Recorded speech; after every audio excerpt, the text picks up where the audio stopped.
जन्नत आजा के आजारी नबाशाद कसे राबा कसे कारी नबाशाद जन्नत आजा के आजारी नबाशाद कसे राबा कसे कारी नबाशाद जन्नत आजा के बदखाही नबाशाद जन्नत आजा के फरियादी नबाशाद। আল্লাহ রাব্বুল আলামিনের তৈরি জান্নাতটা কেমন? জান্নাত এত সুন্দর হবে, জান্নাতের মধ্যে কেউ কারো কোনো ক্ষতি করার মতো থাকবে না, জান্নাতে কেউ কাউকে ডিস্টার্ব করার মতো থাকবে না, জান্নাতে কোনো ব্যক্তি কেউ কারো ক্ষতি করার চাইতে পারবে না। জান্নাত হলো এত সুন্দর জায়গা। আল্লাহ পাক বলেন তাহিয়াতুহুম ফিহা সালাম, দেখা হওয়ার সাথে সাথে সেখানে সালাম আর সালাম বিনিময় হবে। একবার জোরে বলা যাবে কি সুবহানাল্লাহ। মুসলমান ভাইরা আমার, আল্লাহ পাক নির্ভেজাল ঈমান নিয়ে যেতে বলেছেন। ঈমানের সংজ্ঞা কি? আল্লাহ রাব্বুল আলামিন সূরা ইখলাসের মধ্যে দুনিয়াবাসীকে শিক্ষা দিচ্ছেন। আল্লাহ পাক বলছেন কুল হুয়াল্লাহু আহাদুন আল্লাহুস সামাদ। আল্লাহ পাক বলছেন বলুন আল্লাহু আহাদ, আল্লাহ এক। আল্লাহ কি? এক। আল্লাহুস সামাদ, নিশ্চয় আল্লাহ বেনিয়াজ।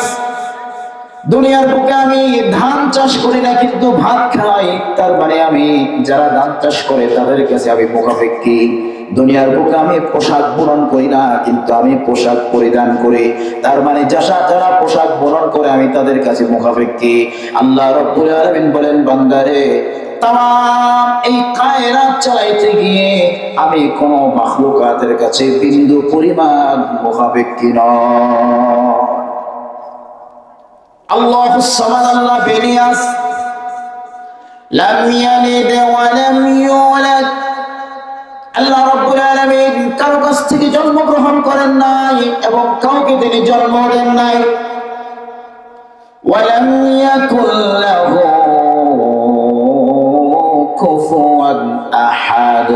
আর তামাম কায়নাতের মধ্যে আল্লাহ রাব্বুল আলামিনের সমকক্ষ কোন মাখলুক নাই। আছে? আছে? হ্যাঁ? কোন মূর্তি, কোন পীর, কোন গাছ, কোন মাছ আল্লাহ সমকক্ষ আছে কেউ নাই। এই সিজদা একমাত্র আল্লাহরই প্রাপ্য। আল্লাহ রাব্বুল আলামিনের জন্য রিজার্ভ। এই সিজদায় মাথা এটা অত্যন্ত দামি জিনিস, এই কপাল অত্যন্ত দামি জিনিস। এই কপাল কোনদিন গায়রুল্লাহর সামনে আল্লাহ ছাড়া অন্য কারোর সামনে নত হতে পারে না, ঠিক কিনা? মুসলমান ভাইরা আমার, আল্লাহ রাব্বুল আলামিন বলছেন আল্লাহুস সামাদ, আল্লাহ বেনিয়াজ। একটু তাকিয়ে দেখুন, রাতটা গভীর হয়ে যাচ্ছে, সারাদিন যাবত আমরা অনেক কাজকর্ম করেছি, কাজকর্মের চাপ যখন আমাদের বেড়ে যায় তখন শরীরে একটু ঝিমিয়ে আসে, ক্লান্তি অনুভব হয়। রাতটা গভীর হয়ে আসছে, অনেকের ঝিমানি আসছে। তাহলে আল্লাহ রাব্বুল আলামিন যে তামাম কায়নাতকে পরিচালনা করছেন, আল্লাহ পাকের কোনো ঝিমানি আসেনি, আল্লাহ পাকের কোনো ঘুমের প্রয়োজন হয়নি। আল্লাহ পাক বলছেন আল্লাহু লা ইলাহা ইল্লা হুয়াল হাইয়ুল কাইয়্যুম লা তা'খুযুহু সিনাতুন ওয়া লা নাওম। আল্লাহ রাব্বুল আলামিন বলছেন, আল্লাহ বলেন চিরঞ্জীব, সব সময় তিনি জীবিত থাকেন। তিনি এমন সত্তা, কখনো তার ঘুম ধরা তো দূরের কথা, জীবনী পর্যন্ত আসে না। সুবহানাল্লাহ। আল্লাহ রাব্বুল আলামিনের কাছে কোনদিন জীবনী পর্যন্ত টাচ করতে পারে না।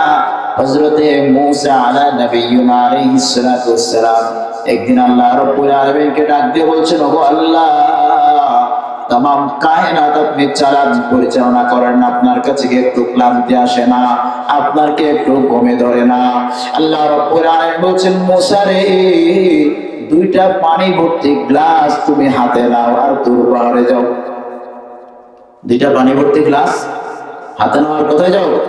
দূর পাহাড়ে যাও। আল্লাহ পাক বলছেন দুইটা পানি ভর্তি গ্লাস হাতে নাও আর দূর পাহাড়ে যাও। হযরত মুসা আলাইহিস সালাতু ওয়াস সালাম দুইটা পানি ভর্তি গ্লাস হাতে নিলেন আর তুর পাহাড়ে চলে গেলেন। আল্লাহ রাব্বুল আলামিন কোন জবাব দেন না, বলেন যে এই গ্লাসগুলো ধরে দাঁড়িয়ে থাকো। মুসা আলাইহিস সালাতু ওয়াস সালাম দাঁড়িয়ে আছেন লম্বা সময় পর্যন্ত দাঁড়িয়ে আছেন। আল্লাহ পাক কোন জবাব দেন না। হঠাৎ করে হযরত মুসা আলাইহিস সালাতু ওয়াস সালামের চক্ষু মোবারকের মধ্যে একটু ঝিমানি এসে গেল। বলেন তো, পানির গ্লাস যদি হাতে নিয়ে দাঁড়িয়ে থাকে, ঝিমানি আসলে সেই পানির গ্লাস থাকবে না, পড়ে যাবে। হযরত মুসা আলাইহিস সালাতু ওয়াস সালামের হাত থেকে ওই পানির গ্লাস যখন পড়ে গেল, মুসা আলাইহিস সালাতু ওয়াস সালাম আল্লাহ পাকের জলিল কদর নবী, তিনি বুঝে গেলেন আল্লাহ পাক তো আমার ওই প্রশ্নেরই না জবাব দিলেন। কিসের জবাব দিলেন? প্রশ্নের জবাব দিলেন। আল্লাহ রাব্বুল আলামিন ডাক দিয়ে বলেন, মুসা আমাকে তুমি জিজ্ঞাসা করেছিলে আল্লাহ আপনি কি কখনো ঘুমান না, আপনার কি কখনো জীবনে আসে না? ও মুসা, সামান্য 2 গ্লাস পানি তুমি ধরে রাখতে পারলে না, জীবাণু আসার কারণে পানির গ্লাসগুলো তোমার হাত থেকে পড়ে গেল। মুসা রে, আমি যদি একটু জিমাইয়া যাই তামাম কায়নাত ধ্বংস হয়ে যাবে, তামাম কায়নাত ধ্বংস হয়ে যাবে। আল্লাহ রাব্বুল আলামিন বলছেন, আল্লাহ রাব্বুল আলামিন तमाम পৃথিবীর মধ্যে মানুষকে সর্বশ্রেষ্ঠ মাখলুক হিসেবে সৃষ্টি করেছেন। বর্তমান সময়ে বলা হয় বিজ্ঞানের সবচেয়ে আশ্চর্যজনক আবিষ্কার হলো কম্পিউটার। আল্লাহ রাব্বুল আলামিনের সবচেয়ে আশ্চর্যজনক সৃষ্টি হলো মানুষ। আল্লাহর আশ্চর্যতম সৃষ্টি কি? মানুষ। আল্লাহ পাক বলেন, মানুষ জানি তোমারে কেমনে বানাইছি। হাল আতা আলাল ইনসানি হিনুম মিনাদ দাহরি লাম ইয়াকুন শাইআম মাযকুরা ইন্না খালাকনাল ইনসানা মিন নুতফাতিন আমশাজ নাবতালিহি ফাজআলনাহু সামিআন বাসীরা। আল্লাহ রাব্বুল আলামিন বলেন, মানুষ এমন একটি সময় কি তোমাদের উপর আসে নাই যে সময় তোমার কোনো নাম ছিল না, কোনো পরিচয় ছিল না? আমি রব্বুল আলামিন তোমাকে একটি নগণ্য জিনিস দিয়ে তৈরি করেছি। ওই নগণ্য জিনিস দিয়ে তৈরি করে তোমাকে পৃথিবীতে পাঠিয়ে দিয়েছি। তোমাকে পৃথিবীতে পাঠালাম, তোমার রিজিকের ব্যবস্থা করলাম। এমনকি তুমি যখন তোমার মায়ের পেটের ভিতরে ছিলে তখনও তোমাকে খাবার পৌঁছাইছি আমি, তখন আমাদেরকে রিজিক পৌঁছাইছেন কে? আল্লাহ পাক বলছেন, মায়ের পেটের ভেতরে ছিলে, রিজিক পৌঁছাইছি আমি। মায়ের পেট থেকে বেরিয়ে এসেছো, কি খাবে? আমি রব্বুল আলামিন তোমার মায়ের পেটের থেকে বেরিয়ে আসার 6 মাস আগেই তোমার মায়ের বুকের মধ্যে তোমার খাবারটাকে আমি গরম করে রিজার্ভ করে রেখেছি। একবার জোরে বলা যাবে কি? আল্লাহু আকবার। হামদে বেআদ দর খোদায়ে পাকেরা